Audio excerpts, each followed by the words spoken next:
in a very fortunate time in our history. We live and still enjoy the blessings of liberty. But the big question is, how long are they going to last? They have been around. We live in one of the freest, probably the freest country ever and the wealthiest country ever.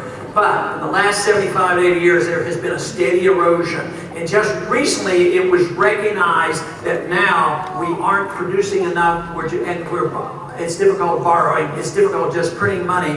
And therefore, for the first time in our history, our middle class is shrinking. And it's getting poorer. And the people know about it. And they talk about, the 99 and the 1. And that's a mixed bag. And you have to be careful about that. Because in a way, I talk about it, but we shouldn't be resentful of people in the 1% or 2% or 3%. If they made an honest living without the government, there's going to be a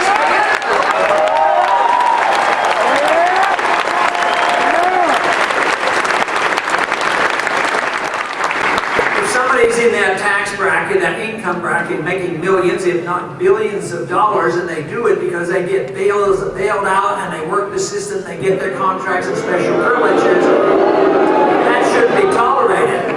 But this is what has happened, is the powerful special interests have been benefiting by the pretense that we're helping poor people. The housing program is best example of this of recent times, because it was designed to help poor people. Everybody deserves a house, right? So you don't have a right to what you want or desire or demand. You have a right to your life and your liberty, but you don't have a right to somebody else's property, so you don't have a right.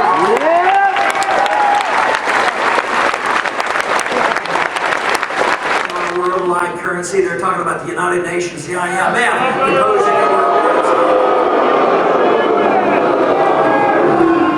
What we need is a restoration in the concept of liberty, the understanding and the faith and confidence that it does work. And that is, I think, where we have come up short. We have lost our confidence in ourselves, and we have allowed this idea that we can become dependent on government. But now the productivity is gone way down, and we are a much poorer nation. But the one thing that is really bothersome in another way about when we become dependent on government and redistribution of wealth and all the special interests, that if people become dependent and it seems like, well, they're needy and we save them and we take care of them, actually when they get totally dependent on others, they lose their sense of worth. And I think this is what happens so often.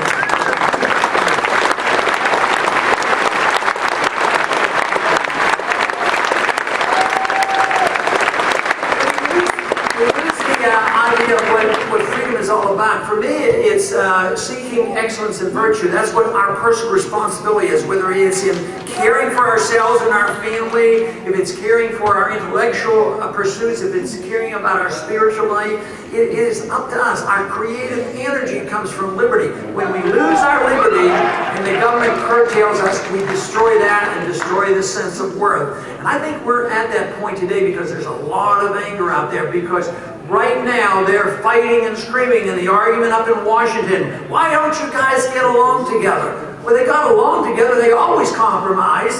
One side wanted to spend money on one thing, the other side wanted on something else, and they compromise and spend it on both. Until we're broke. So, it isn't compromise. We need a definition of what truth and rightness is. That's right. And then bring people together on these issues.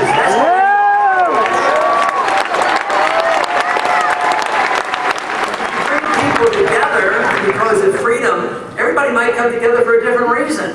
Everybody is going to use their freedom in a different way, but we all should join in supporting freedom. We accept this all the time. We accept this all the time on our religious values. Many people have different religious values, different churches, different beliefs. Some are atheists, but if we believe in freedom, we allow people to do that. It should be that way in social affairs as well.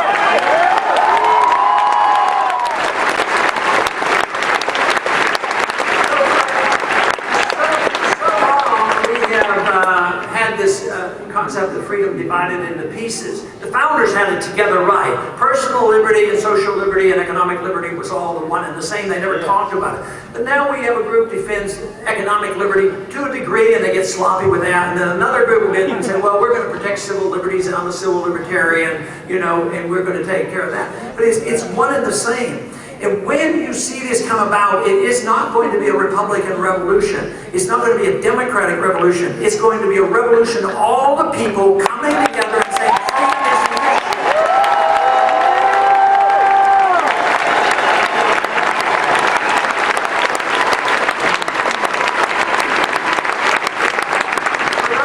Going backwards still, that it's only beginning, the understanding of liberty. It's only a couple hundred years of a real test.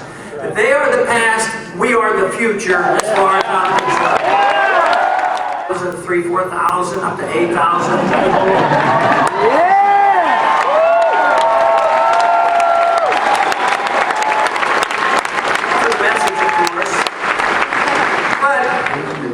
When we had a very nice rally, I think it was one of the very big ones in California, I anxiously looked at the internet the next morning and the media, and the article, the headline was, "Where's Ron Paul gone? Where is he?" Well, sometimes they would like to ignore us, but I think they're going to hear from us loud and clear.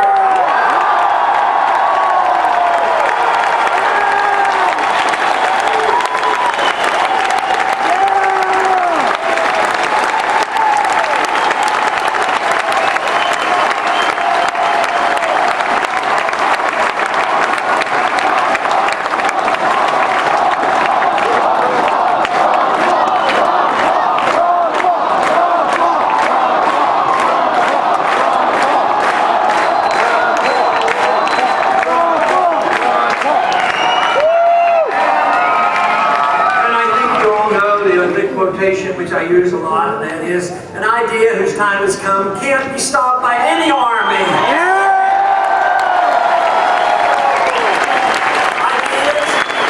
are powerful, they have consequences. Bad ideas have bad consequences. We put up with a lot of bad ideas, and the 20th century was a bad century because there was a lot of fighting and killing needlessly. We need a new century where we can talk more about peace and prosperity and the rule of law. That's what we need to talk about.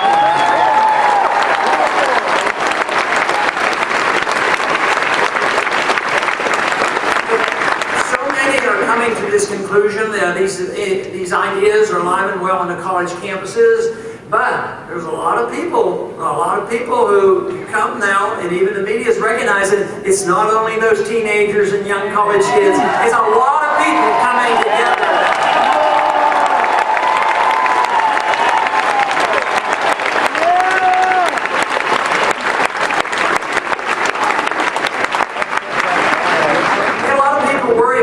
Because if they take a vote and they say, well, 51%, we don't have 51% to pursue these beliefs. The founders knew this and they understood it, and it's estimated that maybe 7 or 8% of the people really believed and understood what the revolution was all about, what freedom was all about. But today our number is even much better than that, and the numbers are growing. But as Benjamin Franklin said, Franklin said, that what you need is an irate, tireless minority spreading brush fires of freedom in the minds of men.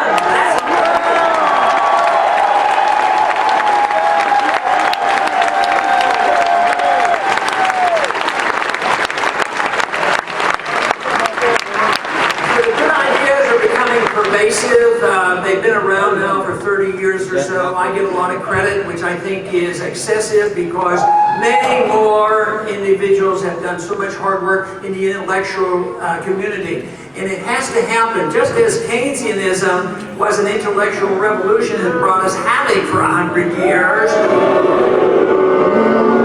but even in the 20s and early 30s, the persistence was, yes, we still believed in free enterprise and the gold standard and all this, but behind the scenes, the intellectual community was saying, no, it's fascism and communism and socialism and interventionism and welfareism and inflationism and central banks, and they won the day.